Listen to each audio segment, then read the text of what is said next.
शर्मा जी की बेटी। सरल, सुशील और शांत, ये क्वालिटी थी सरस्वती की, जो कि शर्मा जी की बहू थी। क्या है बहू, जब देखो तब किचन में खटर पटर करती रहती हो, लेकिन खाने को कुछ देती ही नहीं। कैसी बात कर रही हो पीयूष की अम्मा? सुबह से 4 कप चाय, 2 बार नाश्ता और इतनी सारी बहू के हाथ की नमकीन तो खा चुकी हो, फिर भी ऐसा बोल रही हो?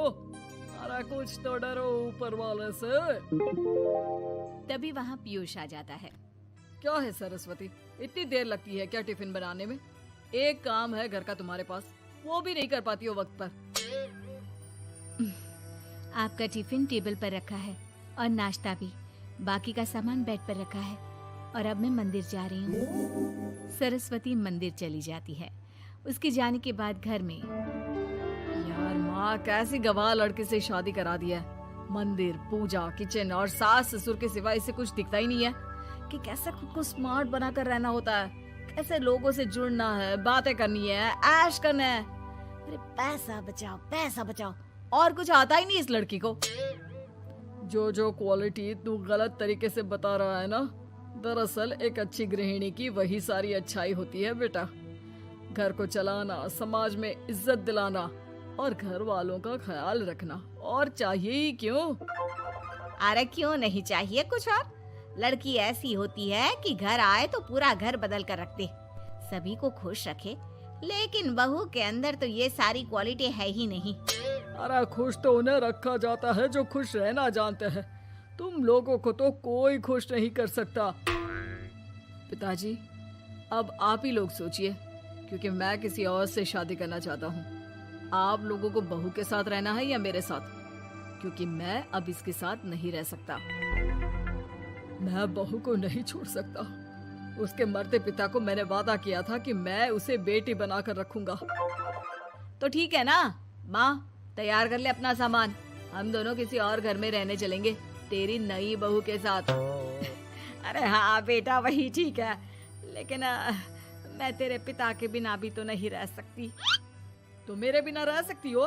ठीक है, मैं अकेले ही चला जाता हूँ। बेटा वहाँ से चला जाता है, लेकिन सास का दिल नहीं लगता। बहू मंदिर से भी हो आती है और फिर, माँ, पिताजी, खाना लग गया है, खा लीजिए। हाँ, तुझे बस आता ही क्या है, खाना बनाना और खाना खिलाना। अरे सुन, मेरे सारे कपड़े पैक कर दे। क्यों माँ जी, कहीं जा रही हैं क्या? हाँ बेटी, ये अपने बेटे के साथ रहने जा रही है, लेकिन घबरा मत, तेरा पिता तेरे साथ है। बहू समझ नहीं पाती कि उसके साथ हो क्या रहा है, लेकिन फिर ससुर उसे सारी बात बता देता है। बेटा, ये नई बहू कब आ रही है? मुझसे घर का काम नहीं होता। वैसे भी तेरी पहली निकम्मी बीवी ने मुझे किसी काम का नहीं छोड़ा। माँ वो बस आने ही वाली है, और हाँ माँ, उसके आगे ना थोड़ा स्टैंडर्ड से रहना, क्योंकि वो थोड़े बड़े घर की लड़की है। उसका एक स्वैग है, स्वैग। तभी वहाँ एक बहुत सुंदर सी लंबी सी लड़की आती है। हे पीयूष, भागकर कैब से मेरा सामान ले आओ, और हाँ प्लीज एसी ऑन करके जाना। रीमा, ये मेरी माँ है। तुम चाहती थी ना कि मेरी माँ हम लोगों के साथ रहे। हेलो आंटी जी, हम लोग ना जल्दी शादी कर लेंगे, फिर मेरी जैसी टॉप लड़की आपको अच्छी बोलेगी। एक्साइटेड होंगी ना आप? पर नो इश्यू। पीयूष, सामान ले आओ ना, एंड आंटी आप पानी ले आइए प्लीज। माँ को तो समझ में ही नहीं आता कि वो क्या करे। वो बहू के लिए पानी लेकर आती है तो उसका पैर पर्दे में फंस जाता है और वो गिर जाती है। ओहो, पूरा पानी गिरा दिया। कांच का ग्लास क्यों छूती है जब हाथ पैर नहीं चलते?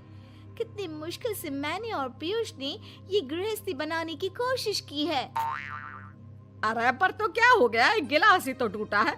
अपने घर में तो रोज एक तोड़ती हूँ, लेकिन मजाल है सरस्वती कुछ कहे। और हाँ, मैं पानी वानी नहीं पिलाने वाली, मुझे ऐसी कोई आदत नहीं है। बहू हो, बहू की तरह रहो, समझी? तभी वहाँ पीयूष आ जाता है, जिसे देख रीमा रोने लगती है। देख लो अपनी माँ को। रोटी सुना रही है। और अभी तो मैं आई हूँ, थक गई थी, बस पानी क्या मांग लिया। कह रही है बहू हो, बहू की तरह रहो।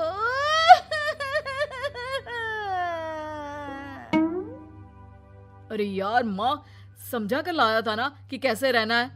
माँ ऐसा करोगी तो मैं भी नहीं रख पाऊंगा तुमको हमारे साथ।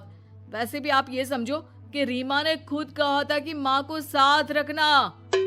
अरे हाँ हाँ बेटा, वो सिर्फ इसलिए कि मैं घर का सारा काम करूं, बैठे बैठे इस महारानी को खाना पानी दूं।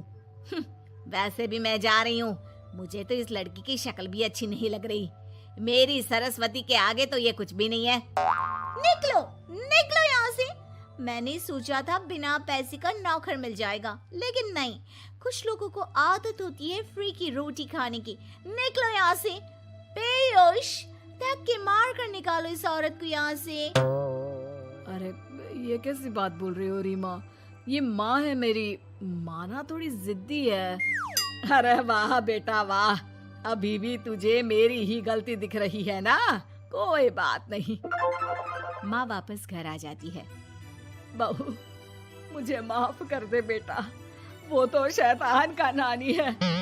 माँ, मैं उनके बारे में कोई बात नहीं करना चाहती। ये मेरा मायका है। अब आप लोग मेरे माता पिता। मैं हमेशा यहीं रहकर आप लोगों की सेवा करूंगी। नहीं नहीं बेटा, हम करेंगे तेरी शादी किसी अच्छे लड़के से। अरे कोई जरूरत नहीं है, मैं देख कर आई हूँ जो हालत है ना पीयूष की, वहाँ नहीं टिकने वाला ज्यादा दिन। ना टिके वो उसकी मर्जी, लेकिन मेरी बेटी इतनी गई गुजरी नहीं है जो उसे कभी भी छोड़ो और कभी भी वापस आ जाओ तो वो तुम्हें अपना ले। अब ज्यादा ही हो रहा है आपका।